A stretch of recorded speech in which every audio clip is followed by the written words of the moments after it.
Assalamualaikum warahmatullahi wabarakatuh.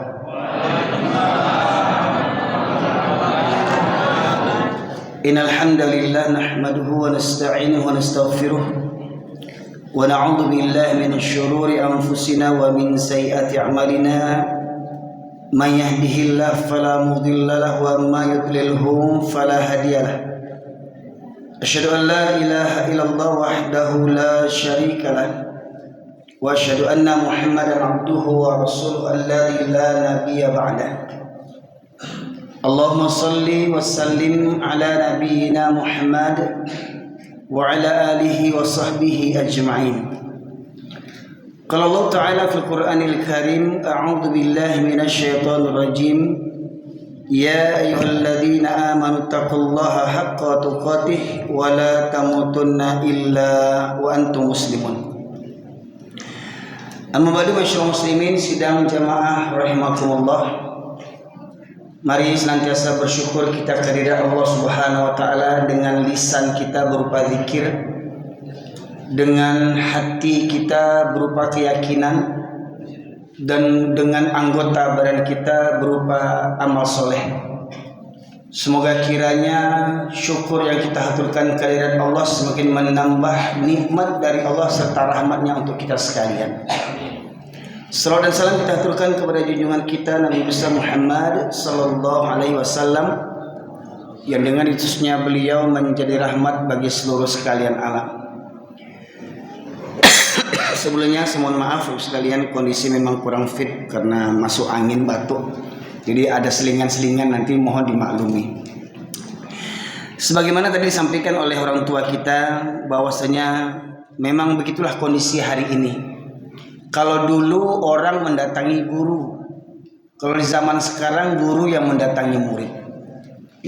Ya begitulah istilahnya, dakwah itu hari ini harus menjemput bola, Bapak sekalian. Karena memang begitulah zamannya. Zaman fitnah, banyak yang kita ini terlena, merasa tidak butuh akan nilai-nilai agama. Saya sendiri Bapak sekalian lahir besar di Medan. Setelah 2009 saya hijrah ke Pariaman. Tempat kelahiran kedua orang tua saya. Ibu suku Tanjung, ayah suku Mandailing. Saya tinggal di Pariaman Utara, kota Pariaman Utara, Kenagarian Manggung, desa Tanjung Sabar, Bapak sekalian. Kalau dakwah ke Pekanbaru ini, mohon maaf, belum begitu jauh bagi saya. Karena saya masih rutin ke Padang Sidempuan itu mengisi dakwah 9 jam naik sepeda motor, Bapak sekalian. Ini karena bebek saya ikut, jadi saya naik travel. Biasanya naik motor ini sampai ke Pangkalan Kerinci. Saya punya abang, punya adik ke Pangkalan Kerinci naik motor paling cuma 6-7 jam ya. Ke Padang Sidempuan 9 sampai 10 jam. Itu masih saya lakukan sekitar 3 bulan sekali ke Padang Sidempuan, Tapanuli Selatan, Sumatera Utara, Bapak sekalian. Jadi kalau Pekanbaru masih dekat ya. Mudah-mudahan apa yang kita lakukan ini, saya datang dari Pariaman ke Pekanbaru, Bapak Ibu datang dari rumah menuju kemari, semoga kiranya semua langkah yang kita ayunkan, baik dengan putaran roda kendaraan yang kita naiki, semua itu sebagai wasilah untuk menggugurkan dosa-dosa kita dan mengangkat derajat kita semakin dekat kepada Allah Subhanahu wa taala. Dan semoga di majlis ini kita bersama di taman surga, dan semoga kita reuni nanti di surga firdausnya Allah Subhanahu wa taala. Bapak sekalian, mata Allah, pada kesempatan kali ini saya ingin menyampaikan beberapa perkara yang membuat seseorang itu terhalang daripada hidayah.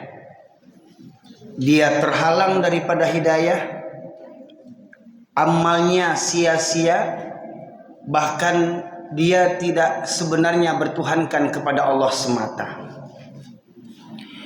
Kita awali dari firman Allah surat Al-Kahfi, surat yang ke-18 ayat 103 sampai ayat 106, di mana Allah berfirman, A'udzu billahi minasyaitonir rajim. Qul hal nunabbiukum bil akhsarina a'mala. Katakanlah, maukah aku beritahukan kepada kalian tentang orang yang paling merugi amal perbuatannya? Allah menawarkan, memerintahkan kepada Nabi untuk menyampaikan kepada umatnya, kepada kita semuanya, maukah aku kabarkan kepada kalian tentang orang yang paling merugi amal perbuatannya. Dia beramal tetapi dia termasuk orang yang paling rugi. Ya. Maka dalam ayat berikutnya Allah menegaskan seperti apa ruginya? Alladzina dhalla sa'yuhum fil hayatid dunya wa hum yahsabuna annahum yuhsinuna sun'ah. Yaitu orang-orang yang sia-sia amalnya selama hidupnya di dunia. Selama hidupnya di dunia amalnya sia-sia, tapi dia menyangka telah berbuat sebaik-baiknya. Persangkaannya, apa yang kurang dengan saya? Saya sudah Islam 7 keturunan, saya sudah sholat, saya sudah puasa, saya sudah membayar zakat, saya sudah naik haji, sudah umroh, sudah berkurban. Apalagi yang kurang dengan saya? Menurut dirinya, dia sudah berbuat sebaik-baiknya. Ada kurang leh. Lamu kerajuan sadonya. Menurut dirinya. Ya. Orang ini kata Allah, sia-sia amalnya selama hidupnya di dunia. Salamonyo hidup. Kok ada orang tua meninggal di usia 80 tahun, dipotong masa sebelum balik. Taruhlah kita balik rata-rata umur 15 tahun. Ya, kemudian dia meninggal di usia 80 tahun, jadi 80 kurang 15 menjadi 65 tahun. Ada orang yang beramal selama 65 tahun, sholat, puasa, zakat, haji, umroh, ya, bahkan membangun masjid, tetapi semua amalnya sia-sia selama hidupnya. Jadi dia rugi bukan malam ini saja. Contoh, kalau malam ini rugi siapa? Yang datang ke masjid bukan karena Allah. Mari kita luruskan niat kita.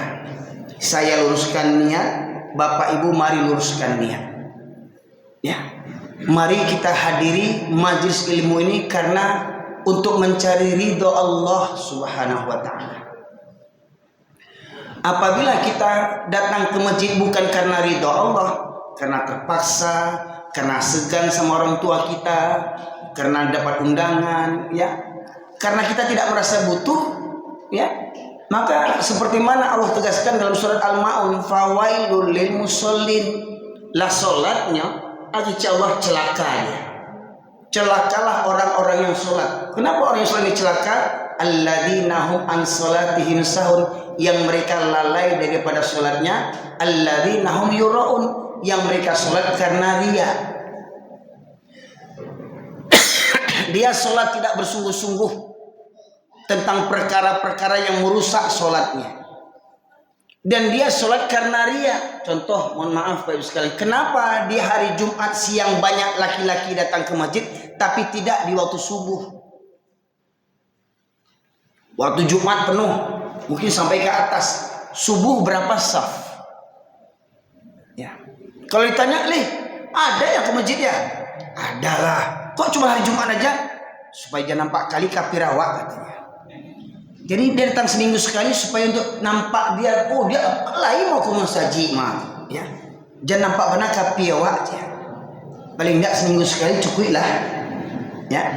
Ya. Jadi ada yang karena begitu, segan sama Pak RT, segan sama orang tua, lebih-lebih calon-calon hari ini mau jadi gubernur, mau jadi wali kota, cari muka ke masjid-masjid, cari suara, mengemis suara menjelang mencalon. Lah terpilihnya awak dianiaya. Ya. Banyak caleg-caleg, calon-calon pemimpin-pemimpin itu mengemis suara seakan dia butuh, tolonglah saya suka, dukung saya. Oh, nanti kalau begini, omong kosong. Baik sekalian. Lihat aja. Selama dia belum mencalon, datang ke masjid tidak. Ngapain dia jauh-jauh ke masjid? Rumahnya entah di mana-mana, datang kemari. Lihat saja di lingkungannya sendiri, ada tidak dia ke masjid? Itu sebagai ukuran Bapak sekalian. Jadi orang ini sia-sia amalnya selama hidupnya di dunia. Jadi ada orang beramal bukan hari ini aja amalnya sia-sia.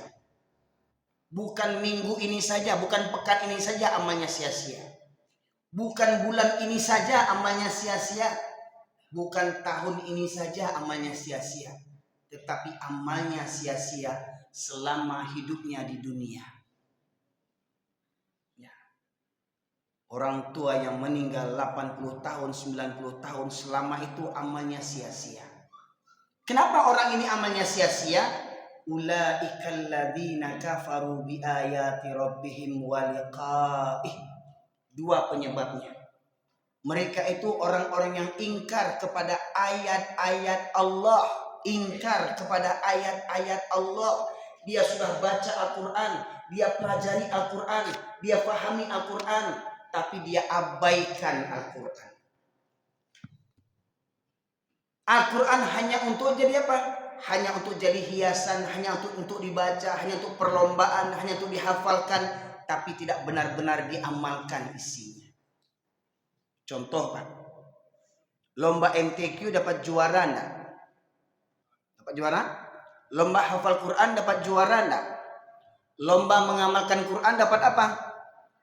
Contoh, lomba mengamalkan Quran. Ketemu sama kita koruptor triliunan, apa hukumannya dalam Islam? Potong tangannya. Kira-kira kalau kita potong tangan koruptor gimana kira-kira? Dapat penghargaan enggak kita? Dapat penghargaan enggak? Dapat penjara.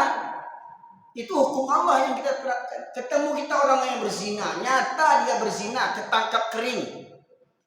Ya, karena memang dia di atas kasur, enggak basah-basah dia ketangkapnya.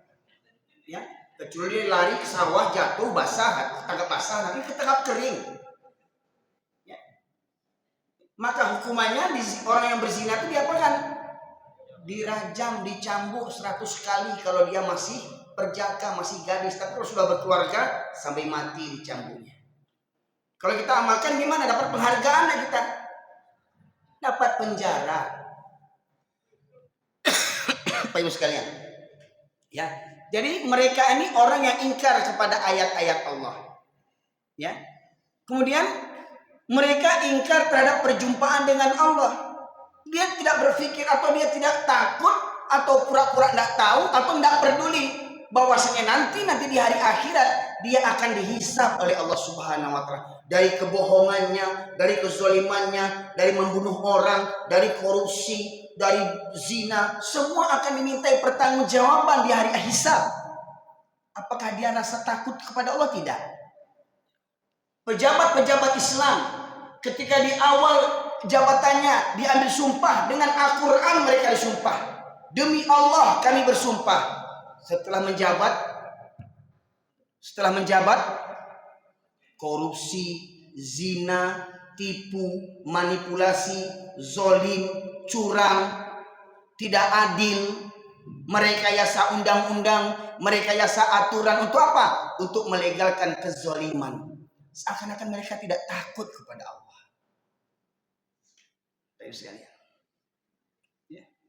Dua penyebabnya tadi itu.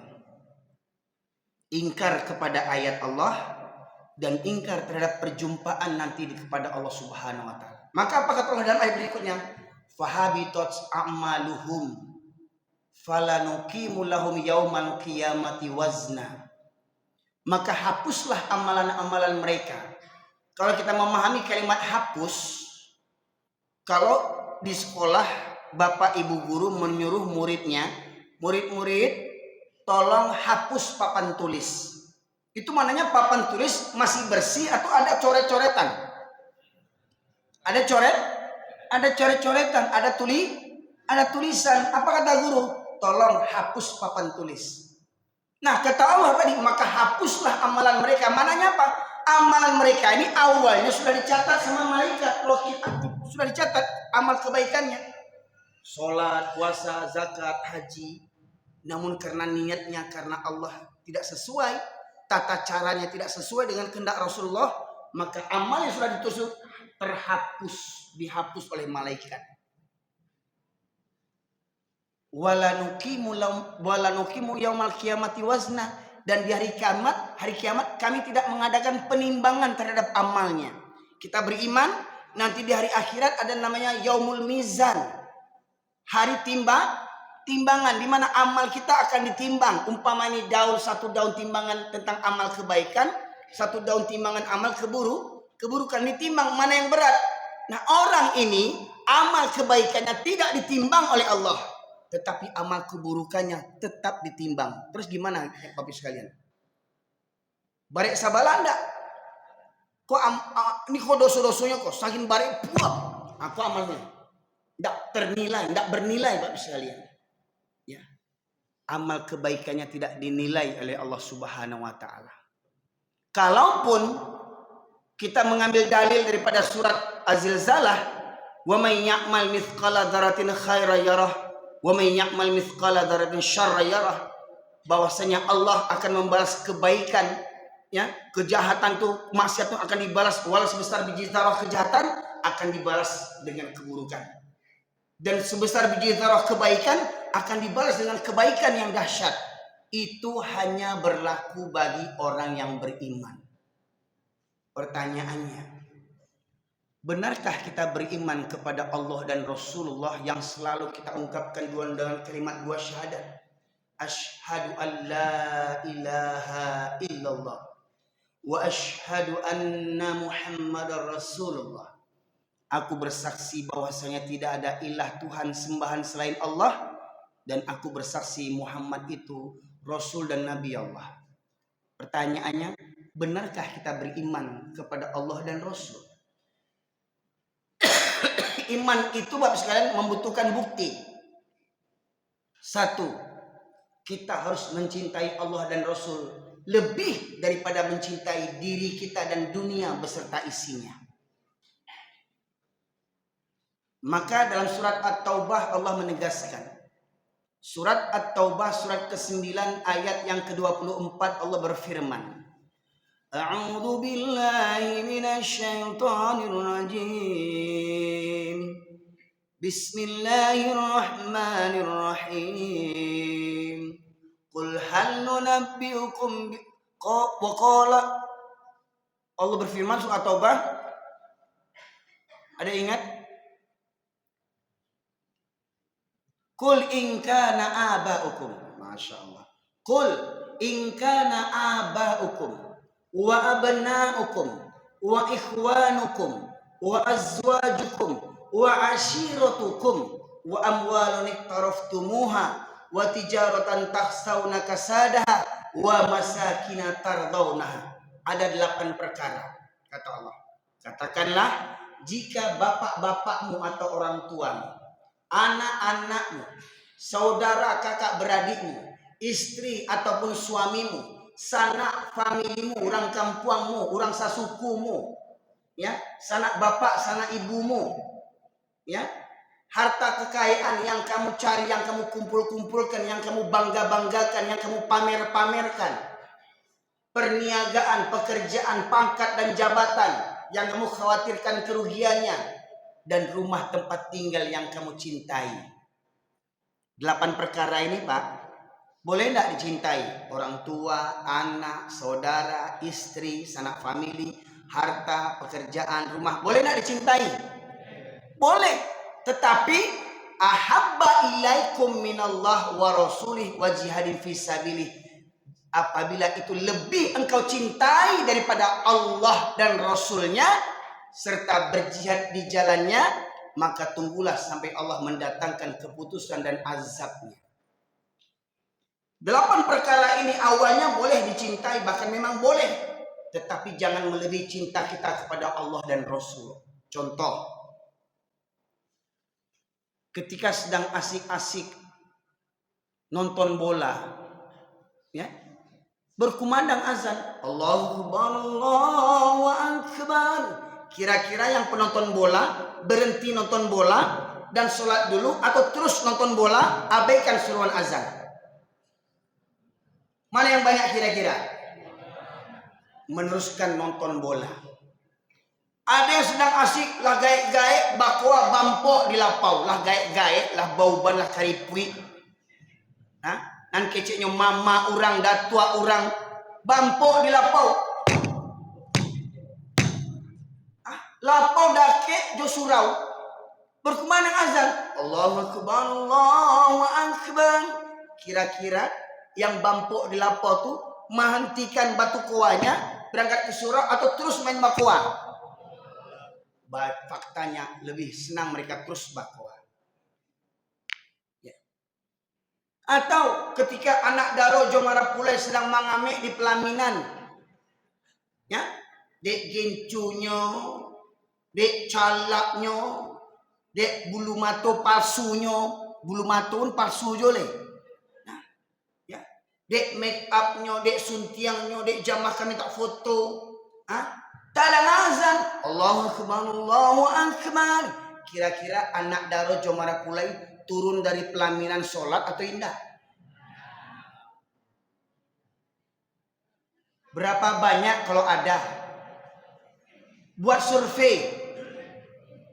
Mohon maaf Pak, kita ini di Indonesia umat Islam terbesar di dunia. Umat Islam terbesar di dunia. Kita orang Islam terbesar di dunia, di Indonesia ini. Dan terkhusus orang Minangkabau punya falsafah adat bersendikan sarak. Sarak bersendikan kitabullah. Sarak mengata, adat memakai. Kalau memang orang Minang berpegang teguh kepada adatnya, niscaya orang Minang ke surga semuanya. Yang berpegang teguh pada adat. Karena dikata adat tadi ujungnya apa? Sarak mengato, adat memakai. Apa kata sarak? Wajib sholat walau dalam kondisi sakit. Orang sakit, pantang kena air, boleh tinggal sholat tidak? Dia tidak boleh kena air. Gimana mau sholat, mau berwudu? Tayamum, sudah tayamum mau berdiri, rasa mau tumbang, gimana mau sholat? Duduk rasa mau mual, gimana mau sholat? Berbaring, umpama saya berbaringnya, sudah berbaring terbujur kaku tempat tidur lah seminggu 2 minggu. Untuk sholat mengangkat tangannya, tidak bisa angkat tangan, gimana mau sholat lagi? Dengan isyarat mata, walau cuma terentang begini, tetap wajib sholat. Yakin? Itu tadi waktu barale Pak. Waktu jadi pengantin. Berapa banyak yang sholat jujur. Baik wong Jawa, baik alak kita do, baik orang Jawa, kalau mengamek di pelaminan, jujur. Ya, Babu. Dulu yo mana tuh? Dulu induannya itu, anaknya itu juga. Ya, baik sekalian. Kalau dulu induannya bantu aku, orang gayanya orang tuanya menikah seperti begitu, ndak sholat orang tuanya, anaknya menikah begitu juga, berarti itu sekeluarga ndak pernah bertobat kepada Allah. Bolong-ulang dosa. Setiap baralek berulang dosa. Narako tapi Pak Haji, Bu Haji, walau induknya lah haji, ya, induknya hajah, apaknya haji. Waktu baralek orang jahiliyah gayanya, ndak sholat waktu baralek. Anaknya baralek, baik tujuh bantu ayah induknya dulu, ndak sholat. Karena raku Bu Haji sama Pak Haji kok.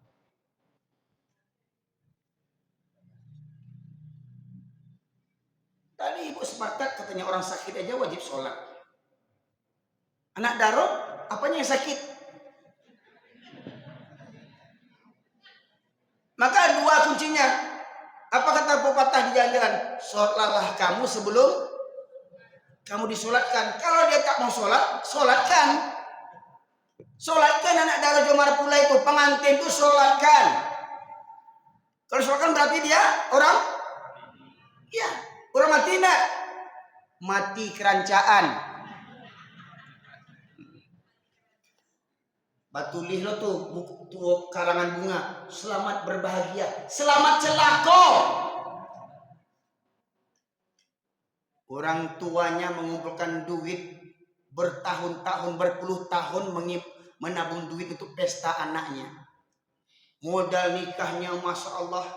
Ya, ijab kabul di masjid. Nggak tanggung-tanggung di masjid ijab kabulnya. Maharnya seperangkat alat sholat dibayar cash. Ya. Baik sekalian, waktu duduk di pelaminan enggak sholat.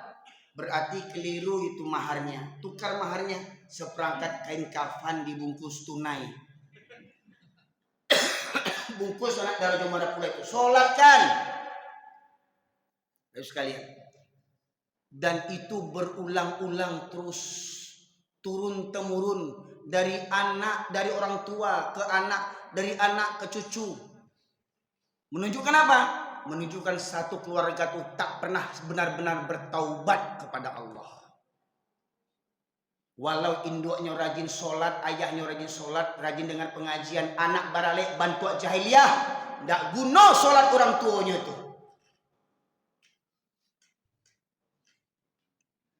Dek suntiang tinggal sholat, dek gencu tinggal sholat. Coba bayangkan tuh, mengaku orang baradai itu ndak tahu diuntuang. Dek carwadai tinggal sholat. Baik orang Minang maupun orang Batak, orang Melayu, orang Jawa, coba survei. Survei yang jujur, berapa persen yang sholat?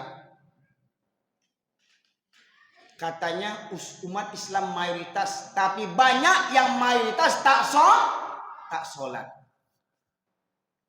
Coba bisa lihat. Itu contoh daripada mendustakan ayat-ayat Allah, ingkar kepada ayat-ayat Allah. Ya gimana Ustadz, namanya juga pesta. Kalau nggak begitu gimana? Mohon maaf Bu, mohon maaf ya. Pernikahan saya yang pertama, dan mudah-mudahan yang pertama dan terakhir kalinya ya. Ini bebek saya dengar nih. Nanti diracunnya saya di rumah nanti. Kurang ajar abang ya, mukul 2 kali rupanya. Ya kalau ada kenapa tidak? Istri saya alhamdulillah waktu nikah, waktu pesta, nggak pakai gincu. Enggak pakai make up, enggak pakai celak, enggak pakai sunting, cantik aja bagi saya nya. Ya kan? Nah, istri itu untuk awak atau untuk laki orang? Untuk awak, makanya dipersolek-solek untuk laki orang. Duduk bersanding kita di pelaminan, datang tamu laki-laki makan tengangonya. Anca anak daroyo aja. Talambe besobok wak. Ketika salaman apa deh? Barana ampe kau di nanti juo aja. Janda kita pun ditunggunya juga lagi. Tadi karena pamer-pamer istri sama laki orang. Begitu jadinya. Maka yang saya pahami dari ilmu yang saya pelajari, haram hukumnya padusi basolek di mukul laki-laki yang bukan mahramnya. Tanya sama ulama Minangkabau yang jujur. Ulama yang jujur. Oh yang kami hormati nenek mama alim ulama cadiak pandai bundo kandung baralek bantu jahiliyah. Tanya sama ulama yang jujur, apa hukum basuntiang anak Daro Jomara Pulai? Ulama yang jujur ya, bukan ulama panakui, bukan ulama gadang Sarawa.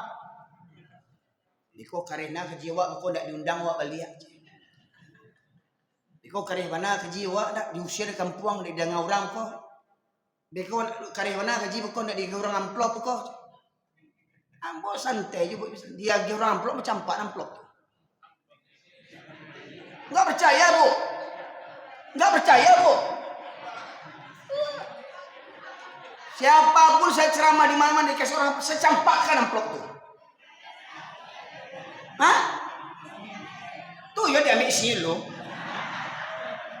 Andien awak buang isinya tuh. Kalau dibuang sama isinya Pak, pas sobo orang pampok kok. Pitih kok pampoknya. Nyo berdoso, wak berdoso lo. Ancak selama pitihnya lu, buang amplopnya. Kadang ada ustaz-ustaz amplop kok dek menenggang amplop kok. Amplop bisa dibalikan di fotokopi. Yang pada itu isinya. Ibu sekalian. Nikah itu walimatul urus itu ibadah enggak? Ibadah tidak. Diawali dengan ijab kabul. Ya. Diawali setelah itu mungkin orang baca yasin, baca apa segala macam sholawatan. Tengah harinya hamil 3 bulan.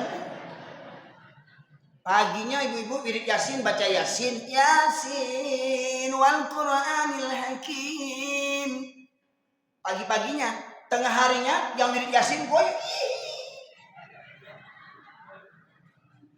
Baik Ibu sekalian, mohon maaf, Ustadz kadang-kadang cerita, bukan kadang-kadang cerita, itulah gunanya mata. Alam takambang jadi ketika datang pasukan padusi laki-laki itu, ya, Marakulai, Jota Butasa, ibu-ibu wirid Yasin, ibu ya. Masya Allah, mau mencari astagfirullahaladzim. Tak ada malu le budukan duang di Minangkabau. Makanya diumban dek galodoh ke Batang.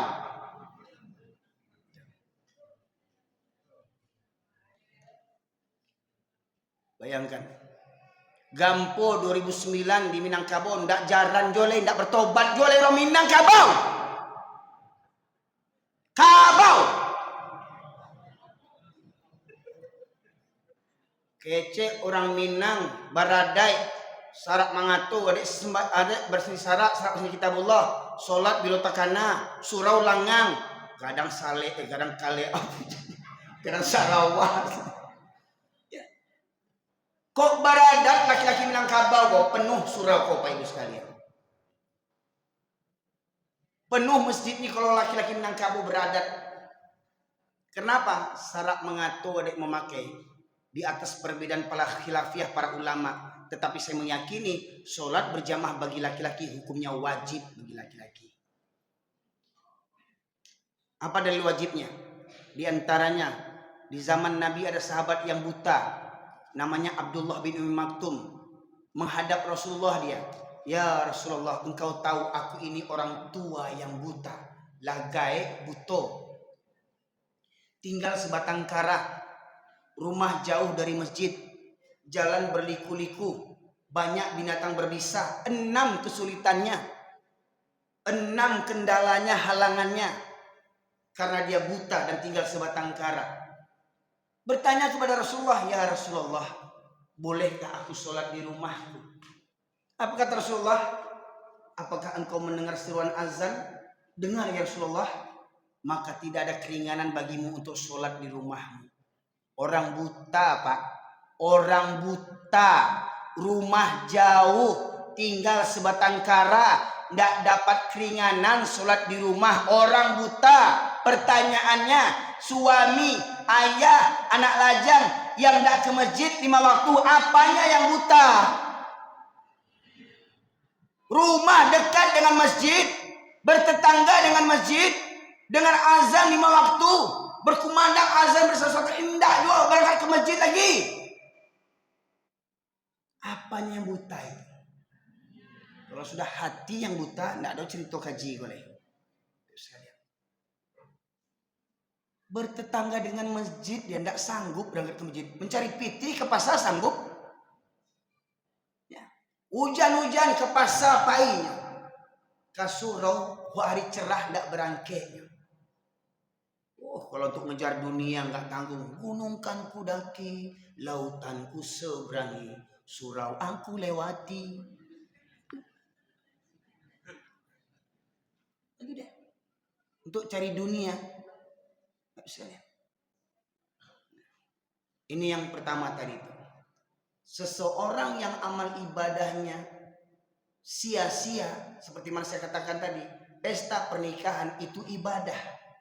Tetapi apabila di situ terjadi dosa-dosa besar, maka ibadah itu jadi sirna, Pak Ibu sekalian. Dosa yang dapat. Tadi contoh pertama, basole anak daro dimukul laki-laki yang bukan mahramnya. Yang kedua, berjabatan tangan pengantin laki, pengantin perempuan dengan tamu yang bukan mahramnya. Umpama saya pengantin laki-laki ini berjabatan tangan dengan tamu perempuan. Ya, istri saya berjabatan tangan dengan tamu yang laki-laki. Coba tanya sama ulama yang jujur, apa hukum berjabatan tangan laki-laki dan perempuan yang bukan mahramnya? Kok yo baradai orang Minangkabau ndak akan bersalaman jo laki-laki yang bukan mahramnya, Bapak Ibu sekalian. Kok yo baradai orang Minangkabau. Sudah 2 itu. Yang ketiga, ketika mau foto, ya, Ini pengantin laki, ini pengantin perempuan. Suami istri tamu ingin foto, ya sudah salaman, dosa yang kedua. Ini pengantin laki-laki, ini pengantin perempuan. Laki orang mau foto, tegak samping laki-laki. Kata tukang foto, Pak pindah Pak, samping perempuan. Diatur sama tukang foto. Tamu laki-laki fotonya di samping pengantin perempuan. Tamu perempuan fotonya di samping pengantin laki-laki. Bersebelahan, bersentuhan bahu-bahunya dengan laki-laki perempuan yang bukan mahramnya. Si suami tidak ada cemburu istrinya dekat laki orang. Menunjukkan apa? Suami dayus. Apa suami dayus tuh? Kalau bahasa kasarnya suami geremo. Tidak ada punya rasa cemburu istrinya berdekat-dekatan dengan suami orang. Foto dengan perempuan yang bukan mahramnya. Nih pengantin perempuan, ini tamu laki-laki. Nih pengantin laki-laki, ini tamu perempuan. Diatur sama tukang foto. Mau kita, betapa bodohnya kita. 3 kemaksiatan yang sering terjadi dalam pesta pernikahan. Yang keempat, sekalian, berapa juta biaya kursi yang berselimut hari ini? Kursi pakai selimut, meja pakai selimut, tanah pakai karpet, lauk pauk semuanya, cendol, serabi, sate, ya, pelaminan berapa juta? Innal mubadzirina kanu ikhwana syayatin. Pemborosan itu, mubadzir itu kawannya setan. Puluhan bahkan ratusan biaya pernikahan. Tapi malahnya gimana? Nih tempat penerimaan tamu nih ya. Besar pula kota infak orang Barale pada kota infak masjid lagi. Pakai kota infak orang Barale. Minta sumbangan. Kalau tradisi orang Pariaman bukan, kalau Barale malamnya kan badonce orang. Baitong. Disebut tubuh kampungnya. Dari Sidi Zulherwin 100.000 rupiah. Wah, senyum Indo anak daro. Dari Sultan Zulherwin 50.000 rupiah. Alhamdulillah. Dari Bagindo Erwin 5.000. 5.000 isinya. Mau PUP isi amplop 5.000. Manyasal wak mengundang Bagindo Erwin ko, anaknya anam pai sadonyo. Anam anaknya ikut sadonyo, satu lo baralek sadonyo. Talua diambilnya, lawa ikan diambil, randang diambil, cindo yo, sate yo, barai si amplopnya 5.000-nya.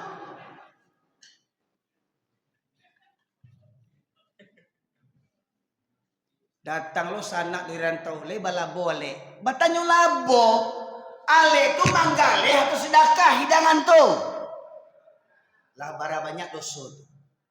Batambah lo harus borgen lo barale tu. Tanya sama ulama yang jujur. Apa hukum borgen waktu barale itu? Laga orang baradai, maya orang baradai itu. Kalaupun lah, kalau boleh, kalau memang boleh hukum organ, kalau boleh, kalau saya meyakini itu hukumnya haram bagi saya. Karena saya baralik tidak pakai organ, banyak juga tamu datangnya. Kalaupun lagunya lagu-lagu kasidah, lagu nasihat tidak apa-apa. Ya. Janganlah mau disanjung-sanjung, engkau dikelar manusia agung. Nah, tidak apa-apa. Ya. Ini tidak lagunya hamil 3 bulan, hamil 3 bulan, hamil 3 bulan. Siapa lakiku? Siapa lakiku? Hamil 3 bulan pamer-pamer sama orang.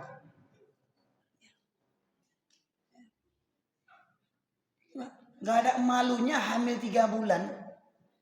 Bapak-bapaguan ke orang. Bersama pacar gelapku. Mati lampu pacar-pacaran lo bilang. Pakaian artisnya, Masya Allah, pakaiannya semakin malam semakin wah. Sekalian, itu dosa ketika barale. persiapannya bertahun-tahun, uangnya berpuluh juta, satu hari ke neraka lari semuanya. Azan berkumandang, mohon maaf Pak, mohon maaf lagi, saya pesta saya, nikah saya, masuk azan zuhur, datang azan zuhur, masuk azan asar, saya pengantin laki-laki bersama semua tamu laki-laki saya ke masjid semuanya. Ke masjid kami semuanya. Ketika saya pesta itu, saya pengantin laki-laki, semua tamu laki-laki saya ke masjid semuanya. Itu pesta saya di Medan, tempat banyak orang Batak Kristen, tahun 99. Saya bisa begitu, kenapa kita tidak bisa yang lainnya? Laga orang Minang Baradai. Mana nadik Minang tuh sebenarnya Pak Ibu sekalian? Coba jujur, siapa yang mangku Baradai di kampung kok? Mohon maaf, siapa mangku Baradai? Baau, waktu cara barale anak cucunya baale cara Islam. Pak Ibu sekalian. Nah, banyak perkara-perkara yang mempengaruhi umat Islam. Ya. Hingga akhirnya ibadahnya sia-sia. Yang pertama tadi, mereka lebih mencintai orang tua, anak, saudara, istri, sanak famili, harta kekayaan, pangkat dan jabatan, rumah tempat tinggal. Sudah jelas berkumandang azan, ya. Apa kata Rasulullah? 2 solat yang berat bagi orang munafik. Solat Isya dan solat subuh berjamaah itu berat bagi orang munafik, Pak. Kalau Jumat penuh enggak? Sampai ke atas enggak? Subuh berapa banyak jamaahnya? Mana yang lain? Munafik. Laki-laki yang tidak ke masjid waktu Isya dan subuh, kata Rasulullah, bukan kata si Erwin, munafik. Pangicuah. Kalau sekali baca inna sholati wa nusuki wa mahyaya wa mamati lillahi rabbil alamin, solatku, ibadahku, hidup dan matiku hanya untuk Allah. Bangun subuh aja susah. Itu membela agama Allah. Jago subuh aja susah. Bayangkan masuk orang gaya dulu tua di kampung tua. Orang balampu pakai sulu ada Pak. Nggak pakai trompa, orang kasuron lewat batang sawah segala macam pematang sawah, nggak balampu lu. Kinlah sanang listrik dan jalan rancak, mobil ada, motor ada, indak jo berangkat kamu saji leh. Bayangkan di zaman ini Pak Ibu sekalian. Dan sekarang pun walaupun ke masjid kan nih, yang datang ke masjid nih, mana para pemudanya? Mana pemuda Pak? Coba. Berapa orang? Itu bukan pemuda, itu anak-anak tuh. 1. Berapa umurnya? Hah? 25. Oh, ini, Pak. Berapa umur Pak? Bapak yang baju kotak-kotak. Oh, 25. Pak, berapa umur? Oh, 25. Sudah berapa istri? Hah? Jomblo. Masya Allah. Kayak gini masih jomblo. Wah, suara kok hanya merdu. Bu, cepat booking. Cepat booking. Saya kalau anak saya nih, saya booking, saya kabek langsung. Ambil japui, orang Minang, orang Padang, bajapui kalau jual bulan.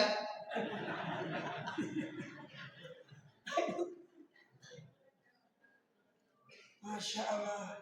Gak ada pemudanya Pak.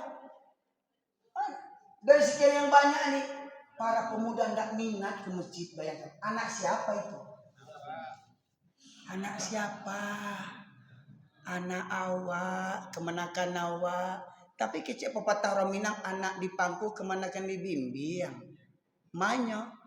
Lai didanga kecil ayah kini. Lai didanga kecil orang tua kini dia anak. Lai didanga kecil mama kini dia kemenakan. Dulu kemenakan melalak, keluar keluyuran, batuak mama di lapau. Tunggang langgang babaliak kemenakan tuh. Mama. Kini mama batuk. Mati lah. Di doanya mamanya mati. Matilah membalak dia diangkat. Awak tagah-tagahnya bantu anak juga bantu tu dia. Nggak terima kemenakan kini dinasihati di mamaknya. Bahkan nggak terima orang tua. Umpama kok orang tua aku misalkan mama ambo ditagah di mama orang tua berang anak udah lah jangan uri anak ambo. Banyak ada orang tua yang kayak begitu sekarang. Orang tua cilako. Syukur orang sudah mau menasihati anaknya. Dilaporin pia anak kau tadi malam baca cewek situ tuh. Fitnah juga jogo. Anak aja kan ditujuannya. Bukannya senang dia anaknya dilapori pacaran. Kita kan mata kita kan terbatas. Kita mungkin di rumah, tetangga kita melihat anak kita pacaran, tetangga melapor, terima kasih. Ini tidak marah sama tetangga. Pandai mengurus keluarga orang aja, keluarga ini gitu juga nya. Nah, itulah manusia hari ini ya Allah ya Rabbi. Di zaman apa kita hidup sekarang ini? Nggak berlaku lagi watawassobil haqi watawassobil sobri. Ya. Udah macam tinggal di Jakarta aja, lu gue. Emang gue pikirin, mas bola. Itu yang pertama misalnya. Apabila manusia dan dunia dipertuhankan, maka amal ibadah kita karena manusia akan sia-sia. Yang kedua Bapak sekalian, yang banyak menjadikan amal kita sia-sia. Allah tegaskan di dalam surat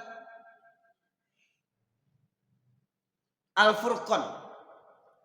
Ya, surat Al-Furqan surat ke-25 ayat 43 ayat 44. Allah berfirman, a'udzubillahi minasyaitonirrajim, ara'aita man ittakhadha ilahahu hawahu afa anta takunu alaihi wakila. Terangkanlah, sudahkah kamu mengetahui orang-orang yang mempertuhankan hawa nafsunya,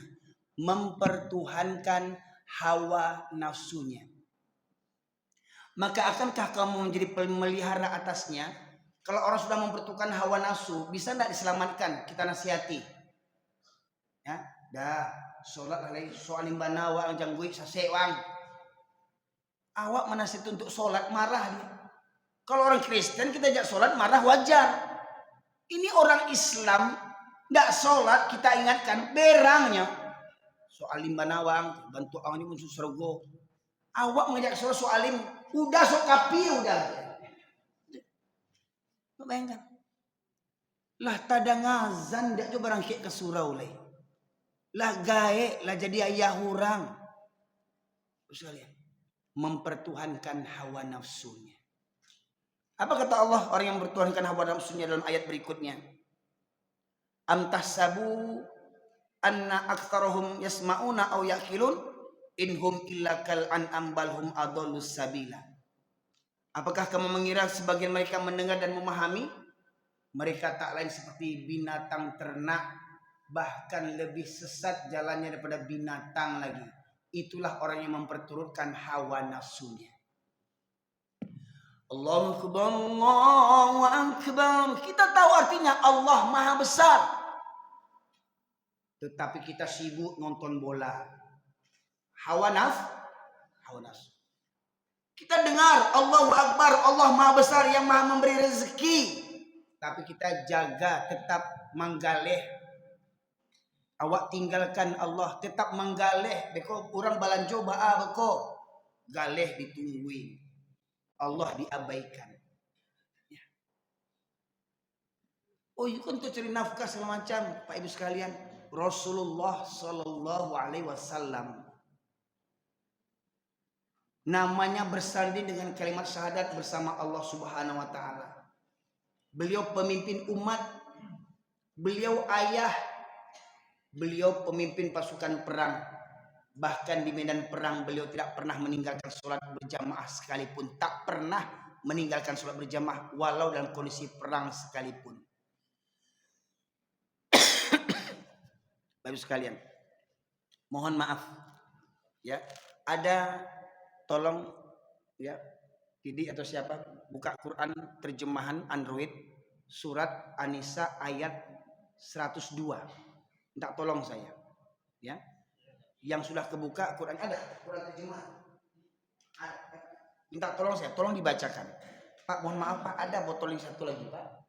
Botolnya ada satu lagi. Ya, yang kosong pun boleh. Kosong. Umpamanya, ini umpama Pak, supaya kaji kau tuntas Pak. Ya. Kita dengarkan Sarak Mangato yang semestinya jadi adik laki-laki Minangkabau. Surat yang keempat, surat An-Nisa ayat 102.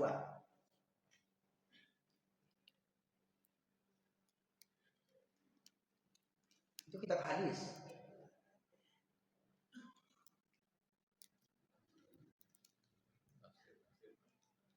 Quran terjemahan, nggak ada. Tafsir.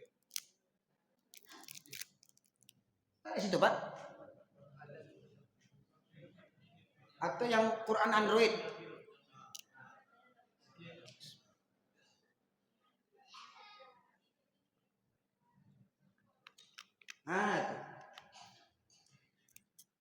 Ya. Surat kedua, tolong baca. Surat keempat, surat An-Nisa ayat 102.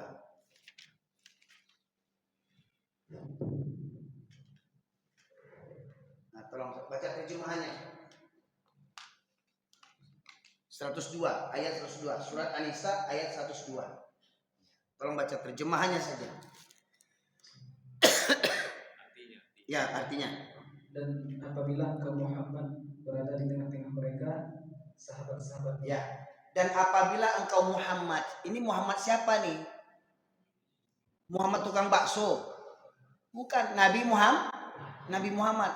Apabila engkau Muhammad berada di tengah-tengah sahabatmu, sahabat Nabi siapa diantaranya? Abu Bakar, Umar, Utsman, Ali, kaum Muhajirin, kaum Ansor yang ikut serta perang di medan perang Badar, ya. Apa kata Allah dalam ayat berikutnya? Lalu engkau hendak melaksanakan salat bersama-sama mereka. Melaksanakan sholat bersama mereka. Itu sholat apa namanya? Sholat berjamaah. Di mana jamaahnya ini? Maka hendaklah segolongan dari mereka berdiri untuk sholat besertamu dan menyandang senjata mereka. Sholat dengan menyandang senjata. Itu sholat di mana? Sholat di medan perang. Allah perintahkan dengan berjamaah. Sholat di medan perang. Pak, sholat di medan perang apa taruhannya? Nyawa. Bisa jadi ketika kita sholat semuanya musuh menyerang kita. Tapi kata Allah, mereka sholat diperbolehkan sholat sembari menyandang senjata. Dan kita dengarkan berikutnya apa? Kemudian apabila mereka yang sholat besertamu sujud telah menyempurnakan satu rakaat, maka hendaklah mereka pindah dari belakangmu untuk menghadapi musuh. Ya, tunggu. Apabila orang yang sholat besertamu, ini umpama imam. Ini makmum sof yang pertama. Ini makmum sof yang kedua. Ya tentunya hitungannya banyak ya. Ketika imam ruku, Allahu Akbar. Makmum yang sof pertama ikut ruku, Allahu Akbar. Makmum yang sof kedua tetap berdiri siap siaga sembari menyandang senjata. Sampai imam bangkit ke rakaat yang kedua, Allahu Akbar. Allahu Akbar. Lanjut tadi apa? Maka hendaklah mereka pindah dari belakangmu. Maka hendaklah mereka pindah dari belakangmu. Pindah. Lanjut. Untuk menghadapi musuh, dan hendaklah datang golongan yang lain. Datang golongan yang lain. Lantas? Yang belum sholat, lalu mereka sholat denganmu. Nah, Bapak Ibu sekalian. Ini ceritanya begini. Di medan perang tadi. Di medan perang, Pak. Ya. Kalau memang sholat berjamaah hukumnya sunnah, mohon maaf, memang ulama berbeda pendapat. Tapi ingat, ulama bukan nabi. Ulama bisa benar, bisa salah. Tapi ini yang dibacakan dari siapa ini? Al-Quran dari siapa? Dari Allah. Ada salah nggak di sini? Allah sebutkan engkau Muhammad dan para sahabat. Nabi Muhammad SAW dan para sahabat orang yang dijamin masuk surga. Percaya tidak? Yakin tidak? Walaupun tak berjamaah beliau, Rasulullah, walaupun tak berjamaah tetap masuk surga beliau. Tetapi beliau sudah dijamin masuk surga. Di medan perang sekalipun yang nyawa taruhannya, tetap Allah perintahkan sholat berjamaah walau di medan perang. Pertanyaannya, kita laki-laki di zaman hari ini dalam kondisi aman, sejahtera, rumah kaya, harta berlimpah, tidak berjamaah. Siapa kita dibandingkan Nabi? Siapa kita dibandingkan para sahabat? Ada pula kaji yang kalau sudah tinggi kajinya tidak perlunya sholat lagi, mangana jo, Aku yang sholat kau baru putih kaji kodoh je. Utang itu yang putih. Masih ada yang kaji begitu Pak, betul nak? Yang sholat kau baru kau tunggu kau putih kaji kodoh. Lalu sampai maripai kan? Wang tahu, wang sholat sia yang disambah, sia menyambah giloan. Itu banyak yang hari ini Pak masih nggak sholat. Di zaman sekarang masih ada yang meyakini nggak perlu sholat lagi. Karena apa? Dia sudah menyatu dengan Allah. Sianya menyatulah kayaknya nggak sudi Allah najis. Kepada malaikat Jibril aja Allah tak ingin menyatu. Malaikat Jibril kepada Nabi Muhammad SAW saja. Nah Allah tak sudi menyatu kepada Nabi. Iku ada orang mengaji gini wah. Menyatulah kayaknya sianya. Artinya yang mataku mata Allah, mencibu orang mata sia tu. Tanganku tangan Allah, kakiku kaki Allah, dia menyatunya kepada Allah. Semuanya mengana jok. Baik sekalian. Banyak aliran-aliran sesat di zaman kita ini. Oh, ada meyakini gurunya bisa jadi imam sekaligus di satu waktu di 4 tempat. Ya. Umpama saya nih Erwin Saliah, ya,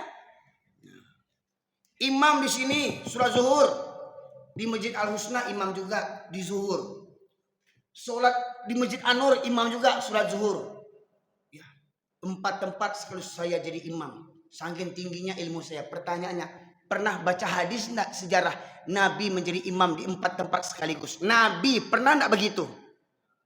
Nabi pernah enggak Nabi begitu? Enggak usah Nabi lah. Imam Syafi'i, lihat sejarahnya, lihat biografinya. Pernahkah Imam Syafi'i menjadi imam di 4 tempat sekaligus? Pernahkah Nabi Muhammad punya ilmu kebal? Tidak ada orang. Pisaulah dia. Lah dia. Dia buat amalan zikir, amalan puasa, amalan sholat. Kalau betul-betul begitu, tentu Nabi yang lebih kebal lagi. Maka Nabi pergi perang, mendoa aja Nabi di surau. Ya Allah, angkat gunung, ya Allah. Mati orang itu. Tapi Rasulullah berangkat ke medan perang.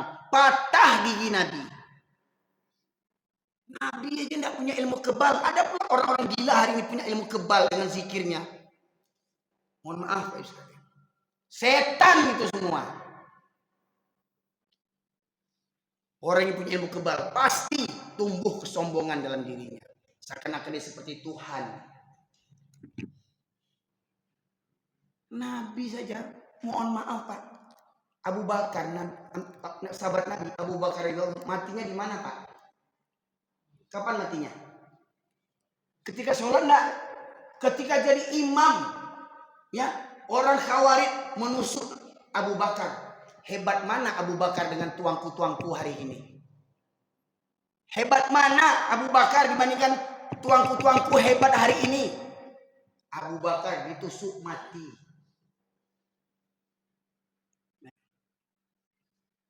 Nabi Muhammad SAW di Taif dilempar anak kecil dengan kerikil-kerikil batu-batu berdarah. Bagaimana mungkin ada orang punya ilmu kebal sekarang Pak Ibu sekalian? Dari setan ilmu kebal itu. Syaratnya apa? Puasa ini, zikir ini. Iya, dia puasa, dia berzikir bukan karena Allah, hanya karena mengharapkan ilmu kebal. Syirik hukumnya. Ya. Kalau meyakini foto tuangku Saliah, masuk kaji kok. Ya. Orang Pariaman danga kaji kok. Kalau menganggap tuangku Saliah itu orang soleh dan memajang fotonya karena kekaguman kita, silahkan. Karena idola kita, guru kita, silahkan. Dia orang soleh. Tetapi kalau meyakini memajang foto tuanku Saliah di kedai nasi untuk melariskan dagangan, syirik hukumnya. Kalau memang kita kagum dengan tuanku Saliah, tiru kesolehannya. Ya. Boleh enggak kita kagum dengan Tuan Gusaliah? Boleh. Orang soleh nyona. Ko iyo yang manggalih nasi tu orang soleh. Tadanga azan tutui kadai. Solat. Tu orang soleh namanya itu. Kok enggak?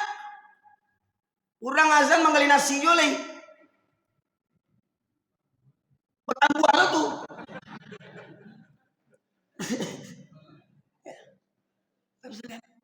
Kalau meyakini memajang foto Tunggu Salih dapat mendatangkan rezeki, syirik hukumnya. Siapa Tunggu Salih mendatangkan rezeki?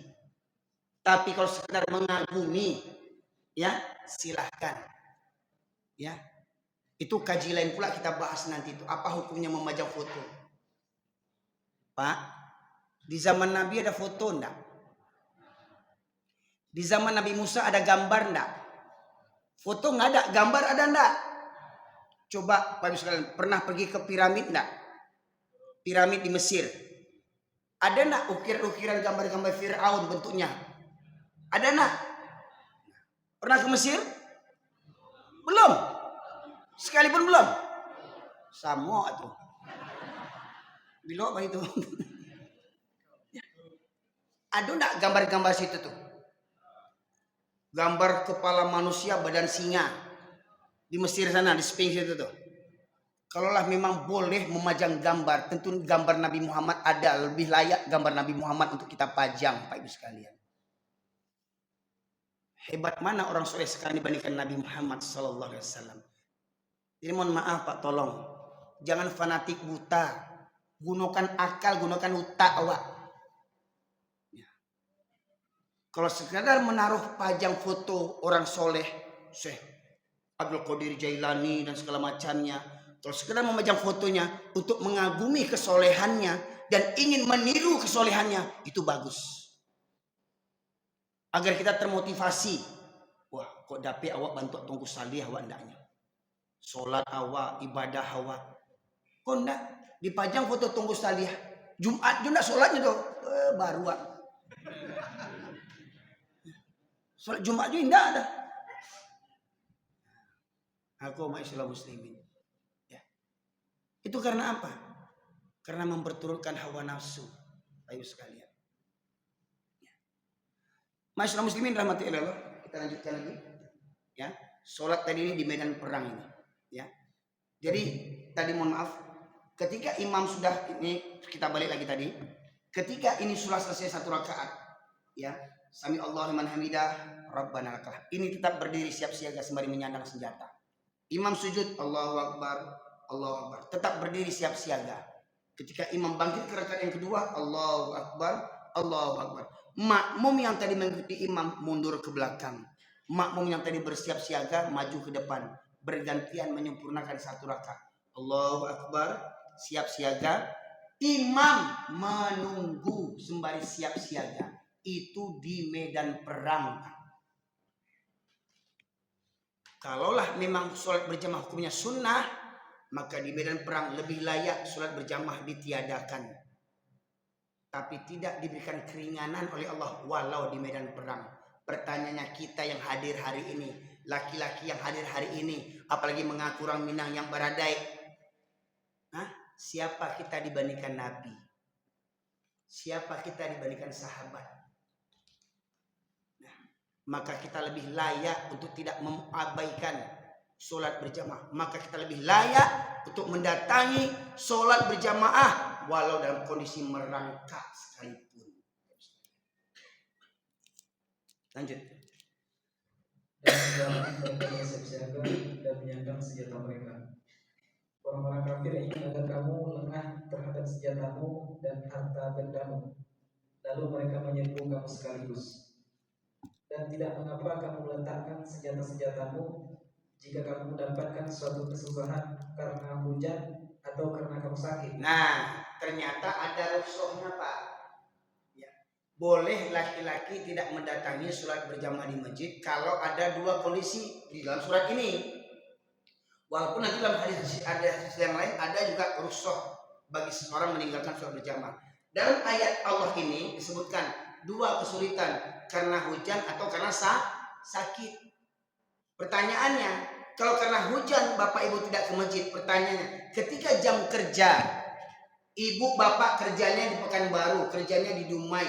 Ketika hujan berangkat kerja nak? Berangkat kerja nak? Kantornya jauh. Ini apa? Berangkat kerja. Hari hujan. Mobil nggak punya. Yang cuman ada motor. Nih apa ke kantor? Naik motor pakai mantel. Atau kantor sekitar 100 meter. Kita orang desa ke kantor desa hari hujan, ya kita ke kantor nak, motor nggak ada, yang ada cuman payung, berangkat nggak?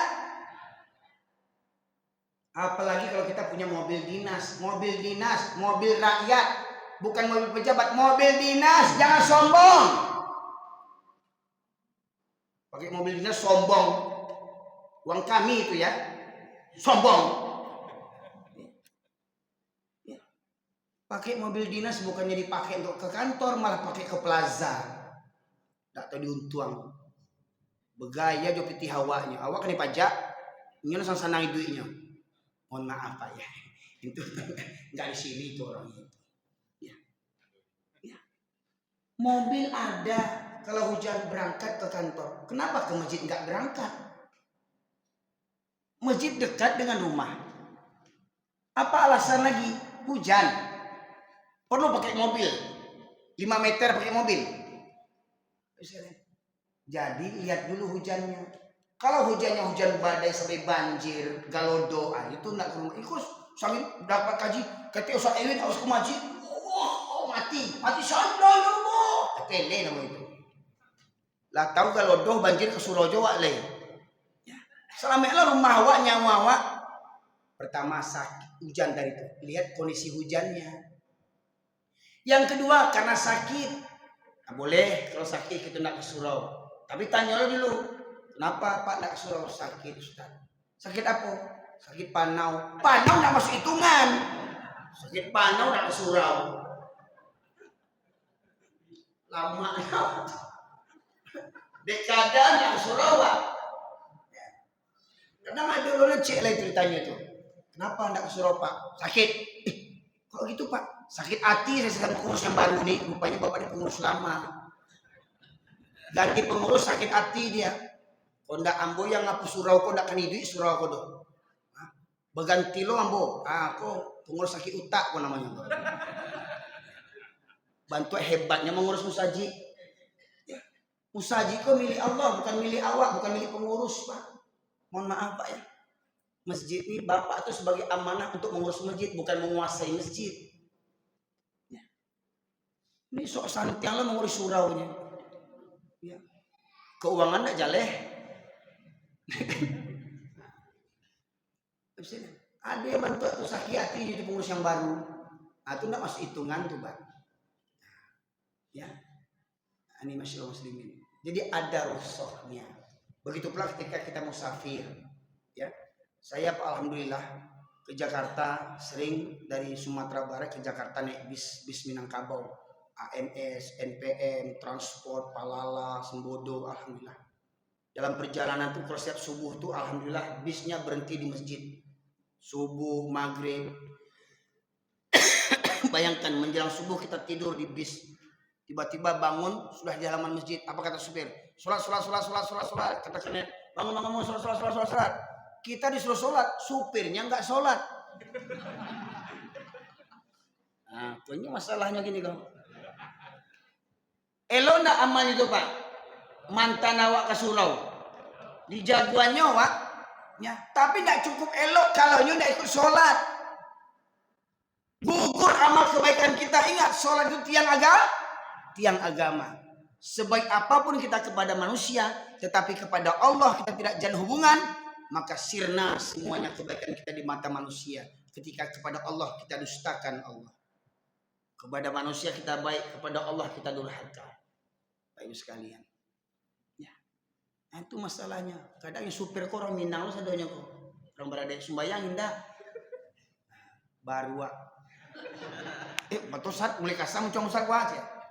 Bukan muncul ngambu yang kasar Pak. Coba dengar.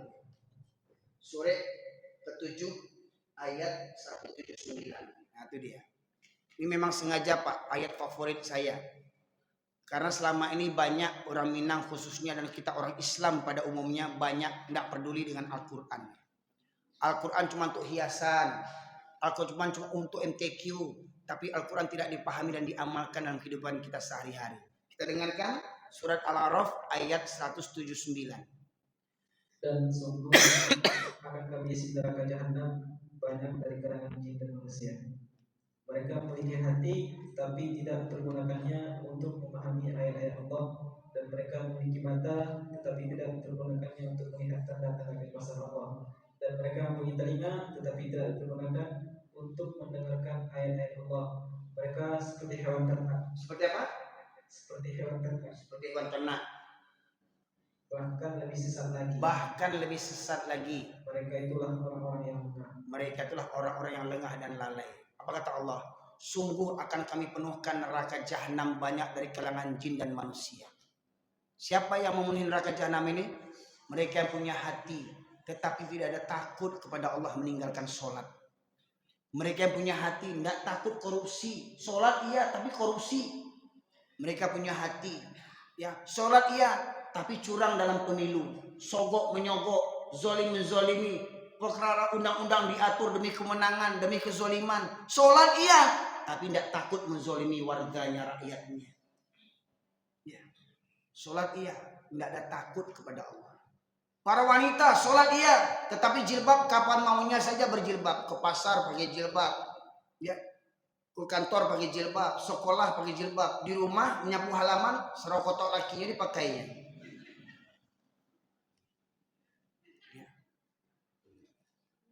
Tuh, tidak ada takutnya apa misalnya. Walahum a'yunul la yubsiruna biha, mereka punya mata tetapi tidak digunakan untuk melihat tanda-tanda kebesaran Allah. Tsunami di Aceh, tsunami di Donggala, longsor, tanah berjalan, banjir, banjir di pesisir selatan, galodoh di Bukit Batabuah, Canduang, ya. Adakah kita mengambil pelajaran? Gunung Merapi mengeluarkanlah debu panasnya, mati pendaki gunung anak Pekanbaru diantaranya, betul nak? Adakah ambil pelajaran? Ibu sekalian, walahum adzanul la yasma'una biha, mereka punya telinga tetapi tidak digunakan untuk mendengarkan ayat-ayat Allah. Punya telinga tidak mendengarkan ayat-ayat Allah. Suara kumandang azan ayat Allah enggak? Allahu akbar, Allahu akbar. Hayya 'alas salat. As-salatu khairun minan naum. Tahu enggak artinya itu? Ya? Salat lebih baik daripada tidur. Pertanyaannya, berapa banyak yang datang salat dibandingkan yang tidur? Lebih banyak yang tidur. Binatang. Allah nih. Mereka seperti binatang ternak, bahkan lebih sesat lagi.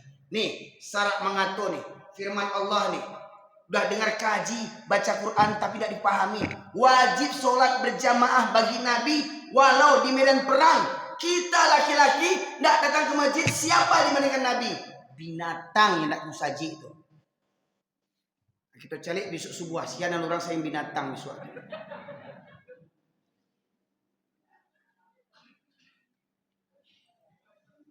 Ya nak musaji sebuah besok berarti binatang tuh. Cari tanduan gini. Ada CCTV nak. Akhirnya abahnya ke surau, ayahnya ke surau, menantunya binatang tuh.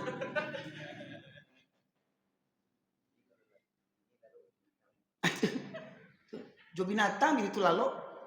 Lah jadi ayah orang, laki orang sholat dulu takana tuh. Binatang ternak kata Allah, binatang ternak.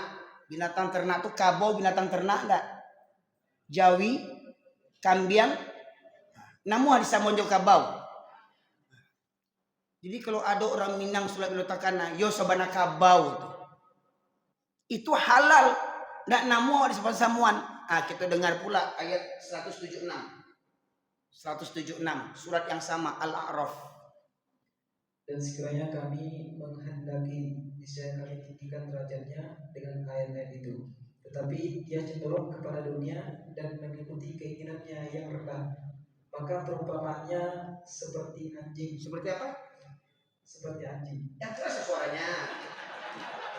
Seperti keras baca Quran tadi. Seperti anjing. Seperti anjing gitu. Pak, ini Quran yang dibaca ini. Bisa renungan nggak? Tolong baca ayatnya dengan suara yang merdu ayatnya. Seperti merdu yang tadi membacanya. Walau syi'na la rafa'na. Ya. Alhamdulillah.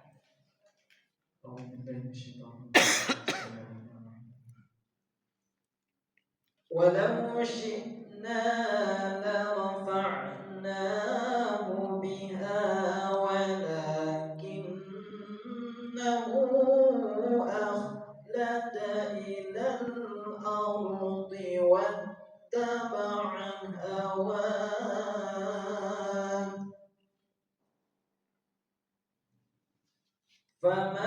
فمثله كمثل الكلب إن تحمل عليه يلهث أو تتركه يلهث ذلك مثل القوم الذين كذبوا بآياتنا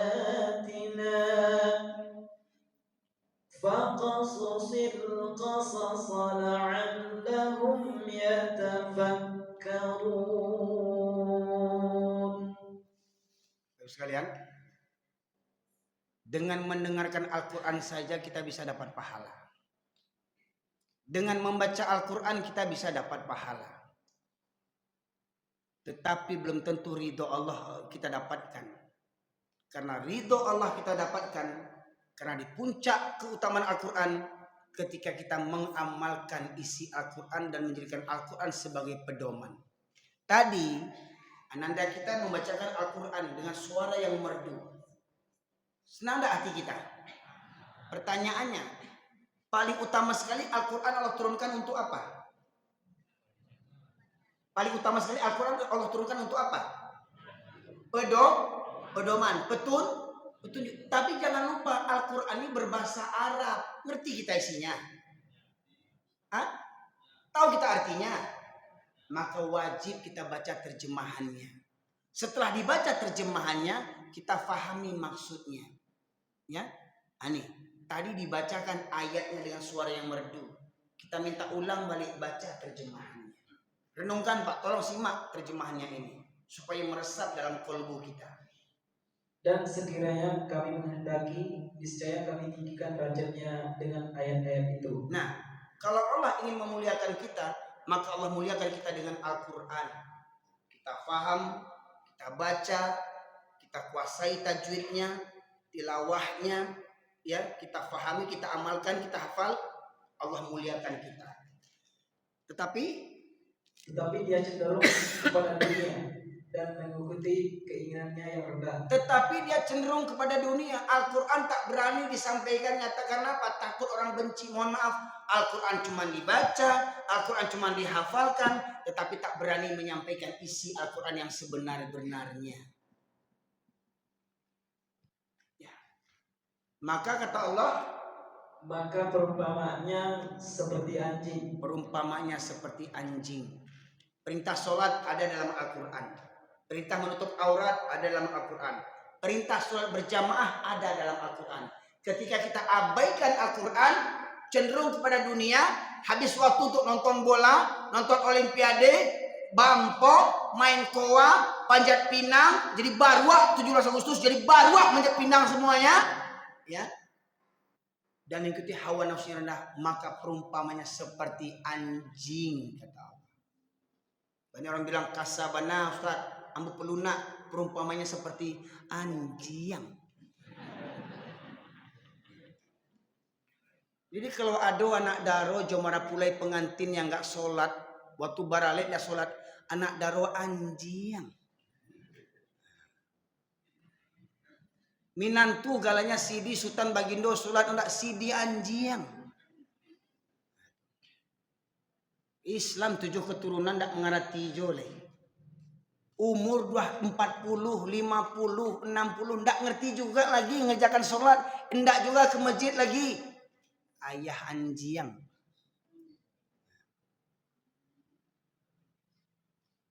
Oh kecilnya mama orang, anak dipangku kemana kan dibimbing. Indak lo kesuruh mama tuh, mama anjing.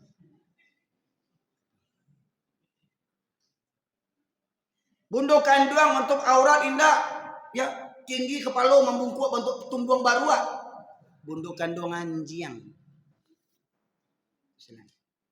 Oh Quran kok. Sengaja meminta dibacakan Quran kok. Yang pertama menyebut anjing tadi imam Allah. Terang sama ambo, beliau baca itu. Ambo mau ulangnya. Ambo sudah aku pulang le. Kok berang-berang ke beliau. Bungkang di batu sekali. Dan ambo di berangan kok ndak komentar berang Ustaz anjing awal di panjangnya. Anjing itu kajinya. Balenya kaji Ustaz anjing mah. Ini Quran yang bicara apa? Ya mungkin tidak berani, tidak banyak penceramah yang berani menyampaikan ini. Apa yang ditakutkan? Apa yang ditakutkan Quran yang dibacakan? Kalau ada yang tersinggung sakit hati, berarti anjing sebenarnya itu.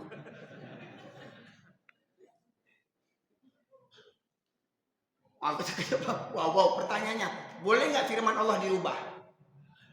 Hah? Boleh Pak? Dek katanya orang Minang, kau tahu kata mendaki, kata menurun, kata mendata. Mohon maaf kata santuang, kata lantung, macam-macam lah katanya itu. Adik ada tua, dia ada mama di palunak bakso, maka perumpamaan itu sebagai anjing, perumpamaan seperti wow. Boleh firman awak berubah jadi wow. Kok firman Allah kok bako berubah jadi wow. Kasabana kareban firman Allah kasar. Siapa lebih lunak lidahnya dibandingkan Allah Subhanahu firman Allah Subhanahu wa taala. Sehebat-hebat manusia, selembut-lembut manusia, firman Allah lah yang lebih lembut. Itu firman Allah, Pak.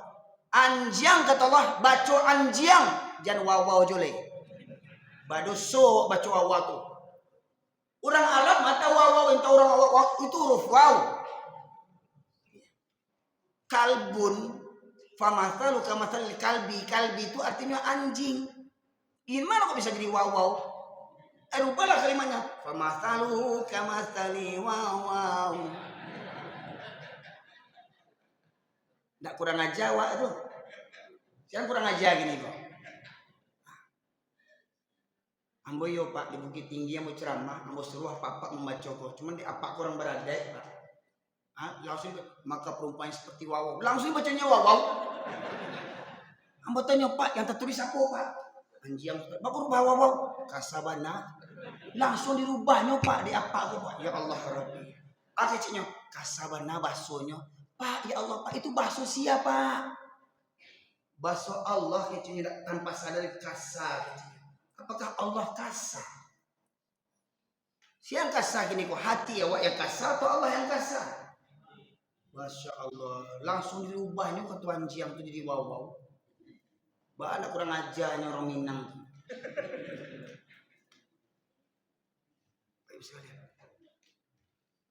Jadi kalaulah bantu akulah perangai gitu Pak Ibu sekalian. Kita beragama menurut hawa nafsu. Maka saya sia-sialah amal kita selama hidup kita di dunia Pak Ibu sekalian. Sebenarnya banyak kali sampaian Pak Ibu sekalian.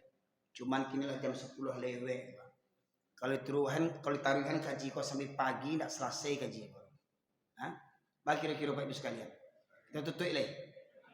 Kita taruhan sampai pagi. Le talo. Yo mana kok? Amat galak. Kalau cacil sekalian. Kita sambunglah bila-bila buka ya. Itu pun kok nama mengundang ambo ya. Jangan pokoknya tanya, siapa Ustaz kok? Ustaz Erwin, Ustaz anjing tuh ya. Baliknya kaji kawan. Yang undang Ustaz anjing tuh. Anjing-anjing itu hajinya. Awak dipanjangnya. Siapa jangan apaan ya? Siapa mau menjangan apa tuh siapa? Awak dipanjangnya. Kalau di surau anjing-anjing sebutnya. Itu firman Allah kok. Tapi kalau yang menengah di luar ya kurang berang-berang siapa tuh? Anjing-anjing betul itu surau. Tapi tidak tahu dari kalimat anjing tuh kita membaca anjing tuh pahala kita dapat. Ya, itu dari firman Allah. Tapi jangan pulau pak pakai surau kelapau. Anjing aja betul tuh. Kurang ajar. Itu yang kurang ajar tuh. Tapi kalau awak baca di lapau, boleh tak awak baca Quran di lapau? Boleh di pasar baca Quran? Baca terjemahan pakai mic. Kalau kami menghendaki, maka kami tinggikan derajatnya dengan ayat-ayat itu. Tetapi mereka cenderung kepada dunia, mempertuakan hawa nafsunya, perumpamannya seperti anjing. Ya. Yang sibuk manggaleh, tidak sholat, anjing. Yang sibuk barale, duduk di pelaminan, sholat indah, anjing. Anak daro, ibu yang cek itu. Ibu yang cek itu anak daro anjing, sibuk enggak. Jangan bosan kesalahan. Orang kaji sekalian. Jadi kalau ada minantu awak nggak kesuruh minantu anjing. Hati-hati sekalian. Aku mau bangga punya minantu, punya otot pajero, kamu saja kita minantu anjing. Kau firman Allah kita sampai. Mudah-mudahan dia kaji kau disuap ya. Panuah surau kau diulang sebenarnya. Ya nak tiba berarti tinggal pilih lah. Tinggal pilih. Ibu kabelaki je orang tu jual anjing. Ya. Kau anjing mana di pangan? Anjing mana di pangan? Bungkam dah. Jadi kau ada laki tu tak sembahyang tu. Bungkam. Anjing ngomong. Maka usahakan biswak sebuah panuah di orang surau kau. Yang anjing dilarang masuk. Ya. Yang rumahnya dake usaji tidak jadi boleh berarti subana anjing. Aku kaji ya. Minta ilang sudah mau aku pulang leh. Tak diundang sudah kau bonti masa undang boleh. Yang penting kaji sampai. Itu caliat deh. Di kampung kau nan banyak orang atau anjing yang banyak. Ya. Tinggal caliat busuk sebuah. Sia yang orang sebananya pastinya bagi gigi kepada surau. Ya. Apanya hati-hati Bu, Pak kecil Buya Hamka. Kalau ingin melihat orang Islam, lihat waktu sholat Jumat, keluar tuh, pampuk keluar, koruptor keluar, orang zolim keluar. Tapi kalau ingin melihat orang beriman, lihat waktu subuh. Siapa yang rutin ke masjid waktu subuh, itu tanda orang beriman. Begitu pula kalau Bapak ingin cari menantu, cari waktu subuh. Siapa yang rajin ke masjid, ambil di menantu. Walau umurnya 75 tahun. 70. Kamu yakin tidak akan selingkuh menantu itu? Baru tong bana kok orang tua gitu dapat bini muda. Tidak akan selingkuh cuma tidak percaya cukup. Dia nak pilih mana cocok dia. Kamu yakin akan setia karena ibu tuh kama-kama dipaci. Balik. Sekarang yang ke masjid waktu subuh tuh ya ikut yang tua nanti boleh. Yang muda-muda mana? Mana yang muda? Anjing. Nah, semoga di rumah awak kurang sadonya. Maka sebuah bayoyo jagoan, bayoyo jagoan. Kena bungkam di batu. Itu kalau baca. Ya. Nah, kok menyasar ibu mendengar kajian pokok. Ampu minta ampun. Menyasar awak di panjangan jam ustaz kau aja. Ya. Segagah tu minantu awak di panjangnya. Menantu awak lah jalan eselon 1, eselon 2. Nak mau jadi abu eselon tu anjing. Nah, Bu, di sekolah ambo, di rumah kampung ambo ada STIB namanya. Ada orang Pariaman sih kok. Orang Mangguang. Ada STIB. Sekolah Tinggi Ilmu Barua. Jadi jangan macam-macam Bu. Barua di kampung ambo sarjana tuh. Walau kalau memang Karambia memang paling tinggi sekolahnya itu. sarjana baru di kampung ambu. Tapi yo baru tuh subuh ndak pernah ke surau. Sarjana yang baru tuh subuh ndak pernah ke surau. Orang ceramah baru yang sarjana tuh ndak pernah ke surau. Jadi kalau ada anak awak sarjana ndak pernah ke surau abi dojo baru itu. Nah, ayo sekalian, lah sebantu aku kaji gua ndak coba ubah le. Le punya hati juga kok. Mudah-mudahan masih ada hati kita. Mudah-mudahan kita merenungkan mau sampai kapan kita hidup seperti anjing. Maka mari jadi manusia sejati dengan Al-Quran. Isi hari-hari kita dengan membaca Al-Quran. Isi hari-hari kita dengan santapan rohani. Karena kalau tidak diisi santapan rohani, maka hati itu akan menjadi mati. Kalau sudah hati menjadi mati, khatamallahu ala qulubihim wa ala sam'ihim wa ala absarihim ghisyawatun wa lahum adzabun azim. Kalau sudah Allah kunci mati hatinya, Allah sumbat pendengarannya, Allah tutup matanya, sedangkan apapun rumah dengan masjid takkan bisa melangkah ke masjid ya. Kenapa? Allah kunci mati hatinya. Maknanya apa? Allah tidak menginginkan kebaikan dari dirinya. Allah padianya. Maka semoga kiranya Allah bukakan pintu hati kita. Semoga kiranya Allah gugurkan dosa-dosa kita. Di antara 7 golongan yang mendapatkan naungan di akhirat, dapat perlindungan di akhirat nanti dari Allah, 7 golongan itu, 2 di antaranya pemuda yang hidup taat kepada Allah, bukan orang tua yang taat. Jadi kalau orang tua ini kesuruh wajar dia pensiun, ya dulu muda-muda mangan lu, ya lagi gege baru ke pensiun mengadu ke Allah, ya Allah penyakit ya. Jadi kalau ada orang tua taat itu tidak heran. Tapi kalau ada pemuda yang taat, itu langka. Ya. Tuh, yang belakang tiang tuh, yang umurnya 25 tuh. Atau orang cari lihat tuh manusia langka tuh.